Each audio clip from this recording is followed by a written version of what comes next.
maka segala yang datang aku merasa ringan. Itulah mengapa manakala berbisik baginda Nabi SAW ke telinga Sayyidatuna Fatimah, dia menangis. Berbisik sekali lagi, dia tersenyum.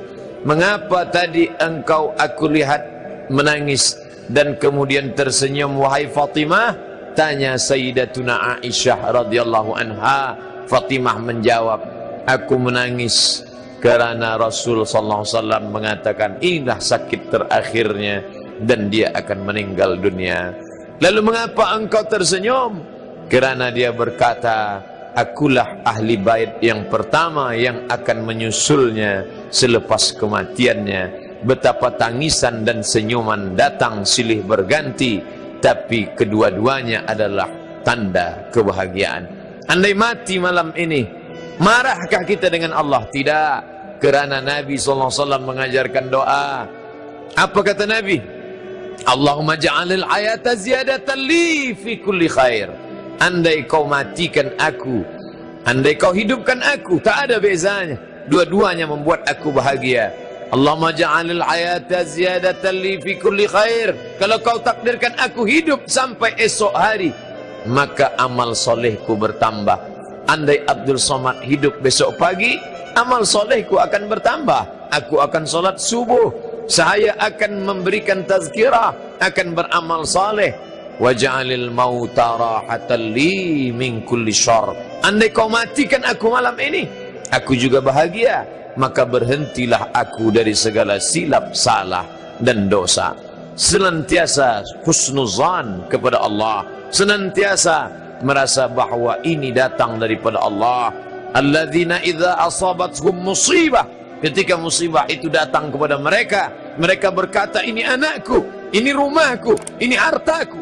Tapi kemudian malaikat datang menenangkannya sehingga dia bisa berkata qalu, mereka pun berkata inna lillah wa inna ilaihi raji'un.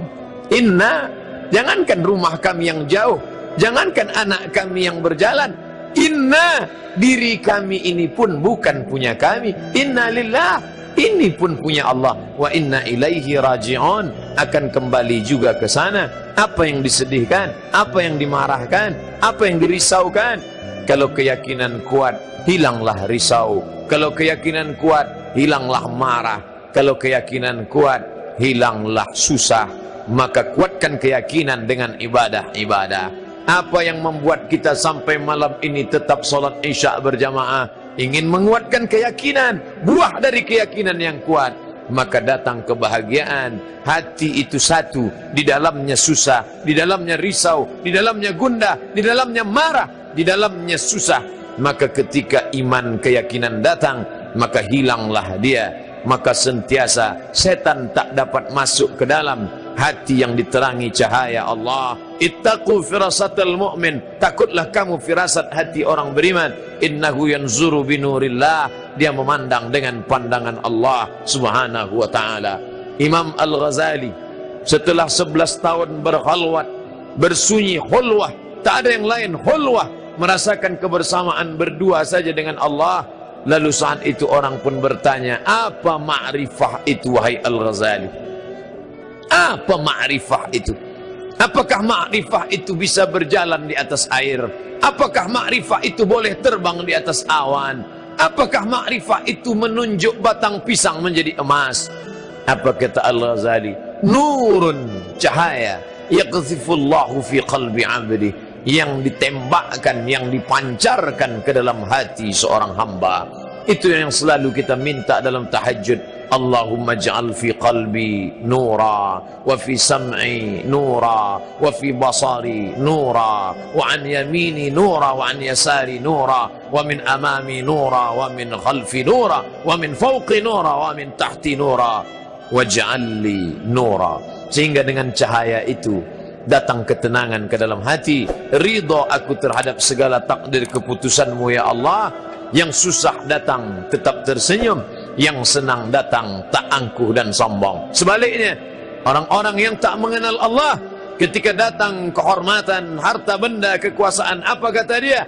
ana rabbukumul a'la, aku Tuhan kamu yang maha tinggi. Itu ucapan Firaun. Apa kata Qarun? Innama utituhu ala ilmin indi, harta yang kalian lihat, istana yang aku punya, ala ilmin indi, karena ilmu yang ada pada diriku. Kesombongan akan datang.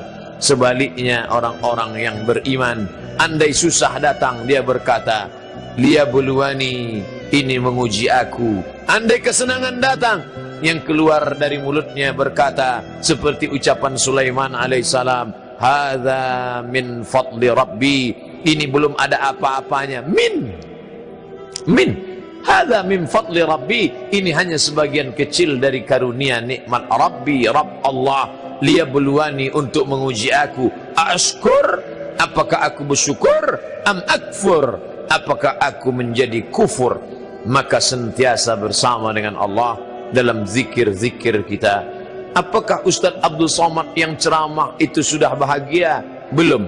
Hanya orang yang berusaha untuk bahagia di hadapan Allah. Apakah Nabi itu bahagia? Ya, karena dia dijamin oleh Allah. Apa kata Allah? Wala sawfa yu'tika rabbuka fatarda. Apapun yang kau mau ya Muhammad. Sedangkan kita hanyalah hamba-hamba Allah yang dhaif. Kita perlu doa orang lain. Maka puan tuan malam ini tahajud, munajat, witir, doakan. Jadikan kami, ustadz kami, tuan guru kami, orang-orang yang berbahagia saat menerima ujian ya Allah. Jangan jadikan dia hanya sampai pada tingkat menggerakkan anak lidah pandai bicara saja.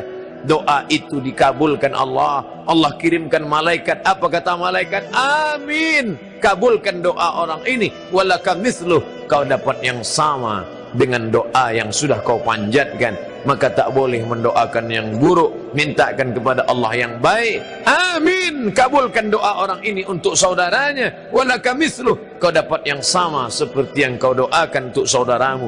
Begitu kata Imam Al-Hakim dalam kitab Al-Mustadrak.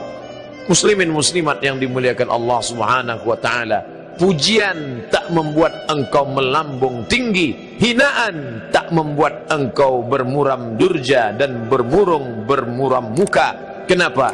Karena pujian dan hinaan tidak ada apa-apanya bagi orang yang sudah sampai pada tingkat mengenal Allah Subhanahu wa taala. Sebagaimana pujian untuk Nabi Muhammad, sebagaimana hinaan untuk Isa, tak pernah membuat mereka berduka, karena itu datang silih berganti dalam kehidupan.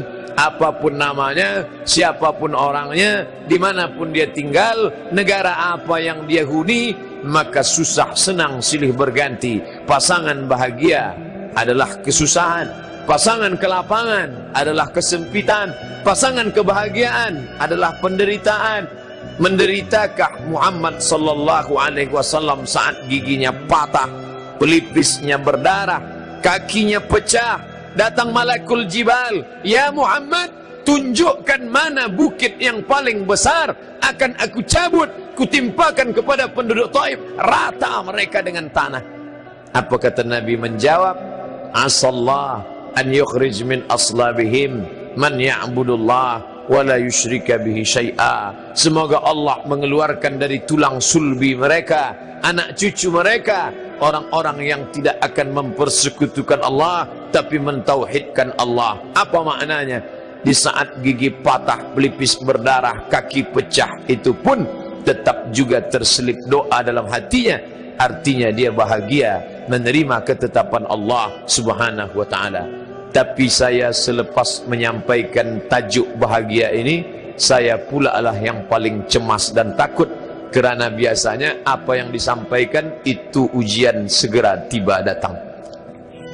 Cemaskah Ustaz ujian akan datang? Tidak. Mengapa? Kerana ada doa orang-orang soleh yang akan menguatkan kita insyaAllah. Satu mulut memanjatkan doa, satu mulut lidah memintakan ampunan pada Allah. Maka saat itu apa kata Imam Ahmad bin Hanbal, Imam Hanbali, da'autu lisyafi'i fi salati, aku doakan Syafi'i dalam salatku 40 sana, 40 tahun.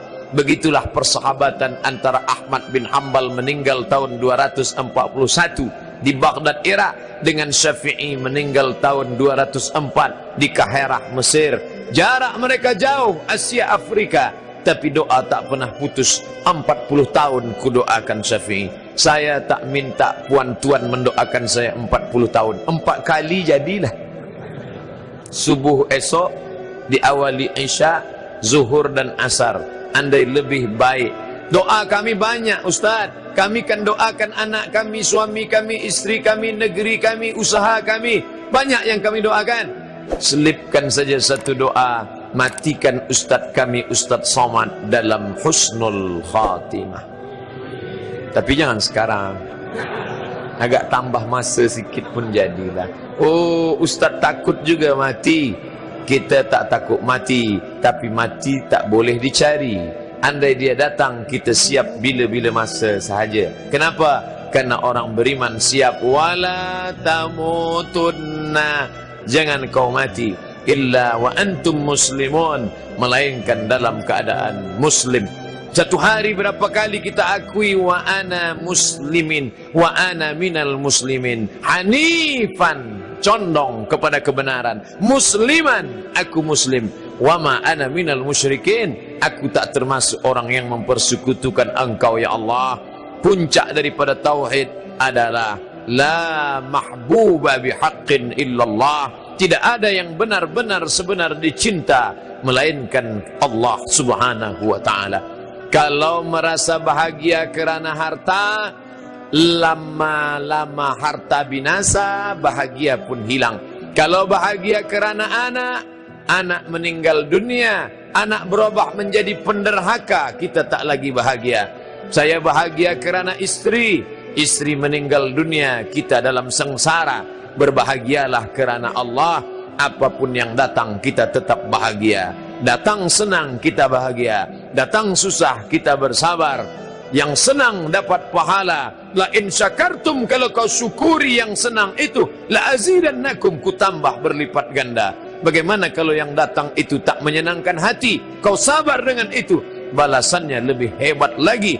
Innama yuwaffas sabirun, Allah berikan balasan orang yang sabar bighairi hisab, tak dapat dihitung, tak dapat dihisab. Tiada seorang pun mampu menghitungnya, kerana Allah berikan dia surprise, kejutan. A'datul ibadiyas salihin, aku siapkan untuk hambaku yang saleh. Apa saja? Mala a'yunun ra'at, tak pernah dipandang mata. Wala udhunun sami'at, tak pernah didengar telinga. Wala khatara ala qalbi bashar, tak pernah terlintas di hati manusia. Tajuk malam ini, siapakah orang yang paling bahagia? Orang paling bahagia adalah orang yang sentiasa bersama dengan Allah Subhanahu wa ta'ala. Syaratnya 3. Yang pertama, kenali Allah dengan baik. Yang kedua, yakinkan dalam hati, pupuk keyakinan dengan memperbanyak ibadah. Yang ketiga, saling mendoakan sesama saudara. Maka saat itulah ketenangan itu akan datang, turun ke dalam hati manusia. Itu hanya bisa dirasakan saat ujian datang. Bila dia datang nanti, rasakan dengan baik.